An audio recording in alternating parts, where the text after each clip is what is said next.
Fala meus consagrados, meu nome é Hamilton Isídio e sejam todos bem-vindos ao canal Futebol Pernambuco no TV. E hoje nós vamos para as notícias do esporte, do Santa Cruz e também do Náutico, tá certo? Eu vou deixar aqui embaixo a minutagem de cada vídeo para que você possa assistir o time de sua preferência. Esporte se prepara para encarar o Ceará em má fase na Série B. Essa reportagem se encontra lá no Esporte DP. Eu gostaria de agradecer a Jeffrey Villanova, que fez a reportagem que vou compartilhar com vocês. O Sport se prepara para encarar o Ceará na próxima sexta-feira, às 19 horas, válido pela 34ª rodada do Campeonato Brasileiro da Série B. Mesmo sem perder a 8 partidas, o Leão tem um desafio de jogar longe da Ilha do Retiro, cenário que vem dificultando a conquista de resultados positivos para o rubro-negro, mas a má fase do Vozão na segundona pode ser um fator a mais para ter esperança em um bom resultado. A gente vê aí, né, que o Ceará não tem mais chance de acesso, também nem tem chance de cair para a terceira divisão, embora tenha montado um bom time. O time do Ceará teve essa dificuldade de ganhar pontos, de vencer principalmente. E o que aconteceu? O Ceará vai ficar na Série B para o ano que vem. Um time que era para estar ali brigando pelo G4 ali da Série B, mas infelizmente o time não deu liga e, consequentemente, ficou fora daquela zona de acesso do G4 da Série B. O Ceará há 6 jogos sem vencer, com 2 empates e 4 derrotas. O clube alvinegro também não tem mais nenhuma chance de conseguir o acesso, como a gente já falou, né? E o técnico Wagner Mancini vai escalar alguns garotos para enfrentar o Leão. O Ceará fez um jogo-treino contra o Sub-20 e deixou a entender que utilizará jogadores da base a partir do próximo jogo, até o final do campeonato. A má fase nessa reta final é bem sintomática, tendo em vista que o Vozão não faz um gol sequer há 4 jogos. Então, o Sport vai ter a oportunidade de vencer fora de casa.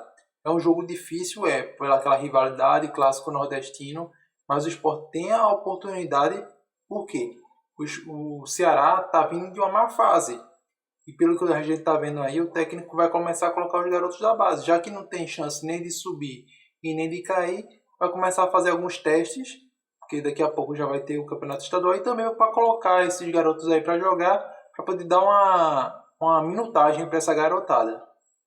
Já o Sport vai para Fortaleza, depois de uma vitória suada diante da Chapecoense por 2-1 de virada na Ilha do Retiro no último domingo. O time do técnico Anderson Moreira não perde há 8 rodadas.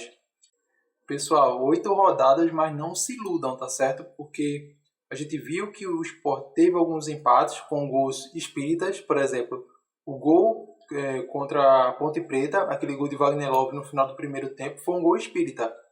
O gol de Diego Souza contra o ABC também foi outro gol que a bola ia para fora totalmente, mas ele se colocou no lugar certo. O Sport escapou ali de perda do Juventude também. Teve a questão do Alan Ruiz fazer aquele golaço do empate. E contra a Chapecoense, o Sport saiu atrás. Poderia ter levado outro gol, mas o Sport perdeu basicamente o meio de campo ali para a equipe da Chapecoense.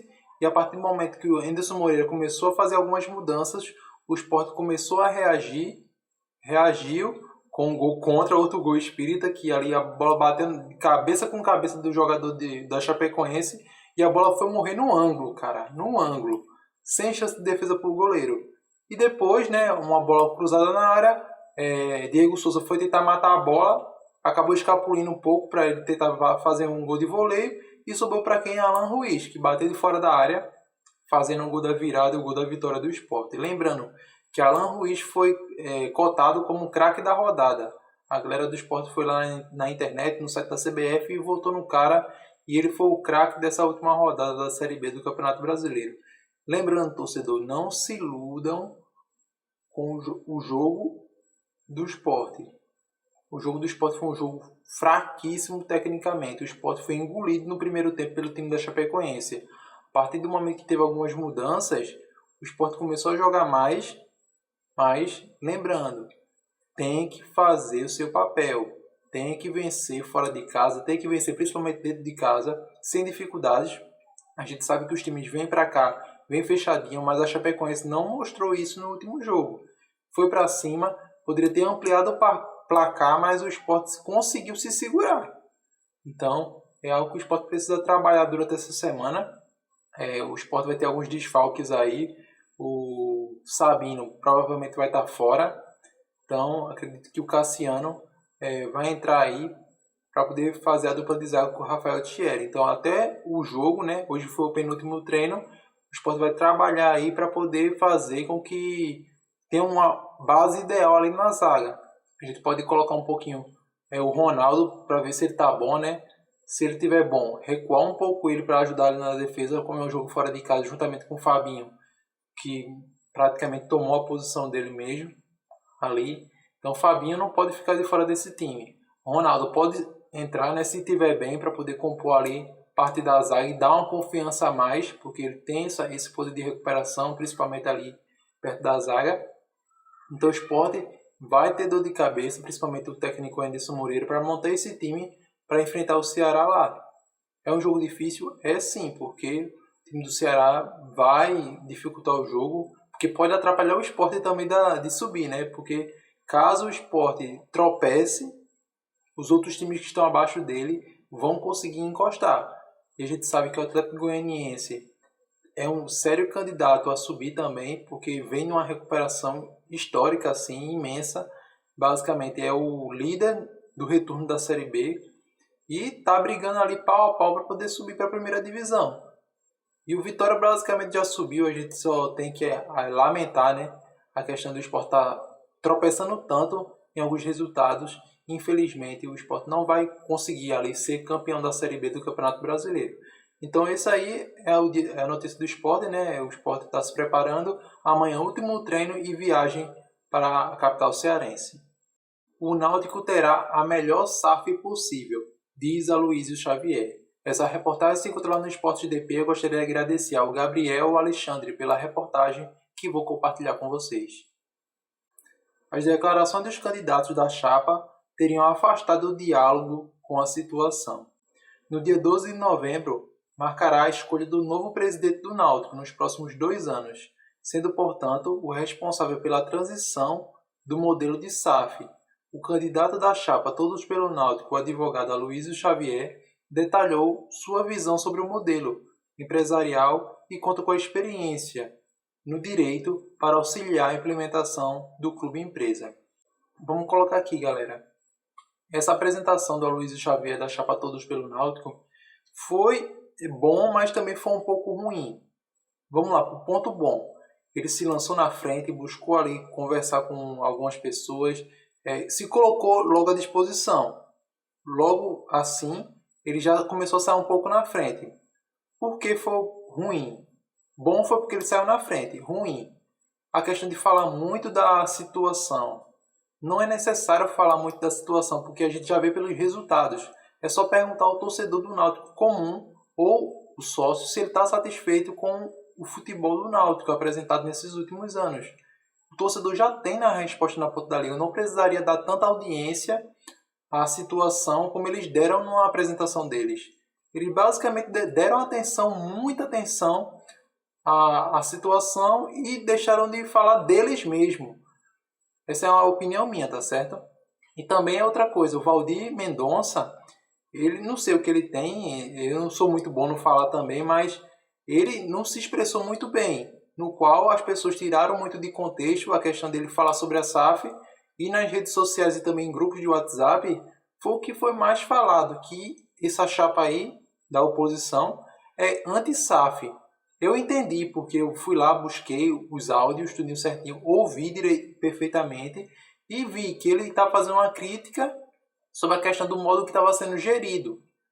Mas não foi isso que foi colocado em grupos e também por parte da imprensa. Muitas pessoas da imprensa, principalmente o rádio, não conseguiram entender, não conseguiram enxergar a forma que ele falou. Então ficou praticamente distorcido a questão de que essa chapa de oposição é anti-SAF. Na minha opinião, eles erraram nisso, em focar em oposição e não fazer um diálogo melhor, para que a torcida pudesse ouvir eles melhor. Porque a partir do momento que eles começaram a falar de uma certa forma, distorceram uma fala ali, uma fala aqui, automaticamente conseguiu pegar parte de torcedores que encheram os grupos aí de WhatsApp e também das redes sociais de fake news, na minha opinião, porque distorceram falas do Valdir Mendonça. Então, ele depois veio à Rádio Jornal, em uma entrevista, ele se desculpou, disse que foi algo equivocado, mas também viu que foi um erro, uma fala equivocada, que também foi um erro dele ter falado dessa forma, principalmente da oposição, porque não precisa falar da oposição. O futebol desses dois últimos anos já mostrou o que a oposição fez, então a torcida já está insatisfeita com eles. Pode ter sido bom em muitas áreas, mas no futebol, que é o carro-chefe atual do Náutico, infelizmente não deu certo. Então eles podem focar mais no deles e também deixar um pouco a situação de lado, que é o pessoal que está atualmente gerindo o Náutico. Uma outra coisa também que eu gostaria de compartilhar aqui com vocês é a questão dessa briga judicial na questão de anulação de chapas e também de candidatos. A gente viu aí que a chapa de Aloísio, a chapa da situação também do Edno, estão com problemas em questão de relação de meses de contribuição e também de ter feito a chapa em cima da hora e também de forma online. Então, foi colocado para julgamento. O que aconteceu? Das pessoas responsáveis por fazer o julgamento pediu desligamento, então de 5 ficou 4 pessoas. E daí eles não quiseram colocar para frente essas coisas porque teriam votos par, número par, e teria que ter número ímpar. Mas, na minha opinião, isso aí foi uma jogada política deles. Porque se está no estatuto dizendo ele tem que pagar 36 meses, tem que pagar 2 anos fielmente. E se o cara não pagou um mês, tá fora, não tem esse negócio. Tá no estatuto, tem que ser cumprido. Se não é para fazer online e o cara fez online em cima da hora porque quis, corta também. Então, se por acaso acontecer da anulação da chapa do Edno, infelizmente vai ser a mancada da situação, porque poderia ter feito antes, mas quis fazer 5 minutos antes de fechar, de forma online. Então, foi algo que, na minha opinião, é inacreditável. É uma chapa de situação que não sei se vai perder, né? Mas se perder, vai ser um dos maiores vexames assim, da situação dentro do futebol.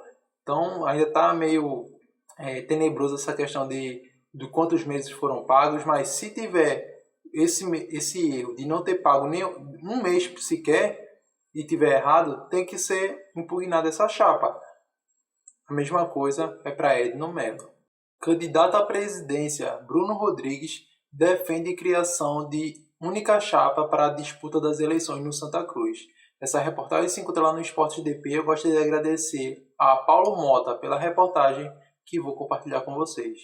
Um dos nomes recém-lançados como possível candidato de consenso é o ex-deputado e atual presidente da Ceasa Pernambuco, Bruno Rodrigues. Os bastidores do Santa Cruz não estão nada tranquilos. Faltando menos de 3 semanas para as eleições no clube, tanto a oposição quanto a situação vem articulando em busca de apoios. Apesar de não terem lançado um denominador comum, existe uma ala que defende que entre os grupos se defina uma candidatura única, evitando bate-chapa no pleito eleitoral que está marcado para o dia 12 de novembro, na sede do clube. Os nomes recém-lançados como possível candidato ao consenso é o ex-deputado e atual presidente da Ceasa, Bruno Rodrigues. O advogado está em viagem no México, mas deve chegar da sexta para o sábado. Em entrevista ao Momento Esportivo da Rádio Clube, ele disse que está buscando uma composição de chapa que agrade a todos os grupos. Galera, na minha opinião, eu acredito que o bate-chapa tem que ser feito porque, infelizmente, foi muito polarizada essas eleições, principalmente entre Marino e Antônio Luiz Neto, o qual tem alguns candidatos que estão aí se colocando, mas a partir do momento que ele se diz que é da situação de Antônio Luiz Neto, ele já se queima com boa parte da torcida, pela questão da gestão, dessa última gestão que ele teve no Santa Cruz. Marina Abreu conseguiu sair na frente, né, lançando a sua candidatura juntamente com o seu grupo, Juntos pelo Santa, no qual ele colocou suas propostas em jogo. Uma coisa bem interessante, galera. As propostas do Santa Cruz são comuns, são propostas que já estavam dentro do roteiro, porque a partir do momento que, se ele faz promessas, assim como foi feito lá no Náutico, por exemplo, vamos destruir o Arruda, derrubar o Arruda e levantar para colocar 120 mil torcedores, dobrar a capacidade do Arruda. Então, seriam metas que seriam cobradas futuramente. Ou prometer que daqui para 2026, 2027, o Santa Cruz estaria disputando a Série B ou Série A do Campeonato Brasileiro. São promessas que são um pouco complicadas de acontecer, porque ele não tem a SAF na mão dele, ele não sabe os valores, não sabe o que vai entrar, o que vai sair. Então, a partir do momento que Marinho conseguiu colocar essas 13 propostas para os torcedores, ele colocou de uma forma segura para ele, de uma forma cômoda para ele. Então, é algo que é válido. A partir do momento que a gente tiver os debates, a gente vai querer saber um pouco mais sobre essas propostas que ele está propondo, esse time competitivo que ele está prometendo aí para o Santa Cruz. Que time competitivo? Vamos ter medalhões contratados por alguma empresa ou por algum grupo da SAF para poder compor esse elenco do Santa Cruz, porque o Pernambucano atualmente vai ser a Copa do Mundo do Santa Cruz, porque ele precisa se classificar para a Série D do ano de 2025. A não ser que tenha aquela resenha, com a questão do Petrolina. Se o Petrolina desistir, aí seria o sonho do torcedor tricolor, e também para a Federação Pernambucana, que iria conseguir essa vaga para o Santa Cruz na Série D do ano que vem. Então, se acontecer isso, vão colocar o Evandro Carvalho numa estátua ali na frente do Arruda, porque se ele conseguir isso, vai ser basicamente isso que a torcida vai fazer. E outra, Marinho, ou quem se candidatar à presidência do Santa Cruz e vencer a presidência do Santa Cruz, teria a oportunidade de fazer a transição da SAF e buscar um investidor para que o Santa Cruz possa almejar coisas maiores, que do jeito que está é muito complicado. Uma outra coisa também, a gente tem até o momento Marinho, Albertino, Zé Neves, Dodge, o Bruno, que entrou agora para ver se faz algum consenso aí, e também o Ezequias Pierre.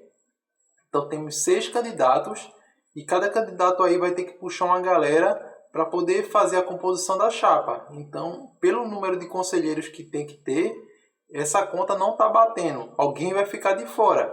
Então, na opinião de vocês, quem seria que vai ficar de fora, Porque não tem tantos conselheiros aí para poder fazer uma chapa real, no qual realmente entre para disputar. A gente sabe que ali está entre Albertino, Marinho, Zé Neves. Dodge eu não coloco ele ali porque, infelizmente, não tem cacique político para poder conseguir votos. O Bruno pode ser uma pessoa que pode ali chegar junto porque tem influência política. Então, a gente vai ver durante essa semana aí. Segunda-feira encerra o prazo, então vamos passar a régua e vamos saber quem é que vai ser realmente candidato ao Santa Cruz, mediante a acrescentação dos conselheiros lá, para poder ver se realmente vai conseguir fazer o lançamento da chapa. Se não, a gente vai ter que ver aí quem é que vai ficar de fora, que é minha curiosidade, porque as propostas, na minha opinião, vai ser bem rasas mesmo, porque ninguém vai querer se comprometer a mais pelo Santa Cruz. Por quê? Porque temos que ver primeiramente a questão da SAF, se será aprovado ou não, de quantos milhões serão e de quantos anos, principalmente, esse investidor vai colocar no Santa Cruz. E é isso aí, galera. Muito obrigado por assistir o vídeo até aqui. Lembrando, por favor, não se esqueça, deixa aquele like, se inscreva no nosso canal e ative as notificações para não perder nenhum vídeo. Muito obrigado a todos, tamo junto, falou!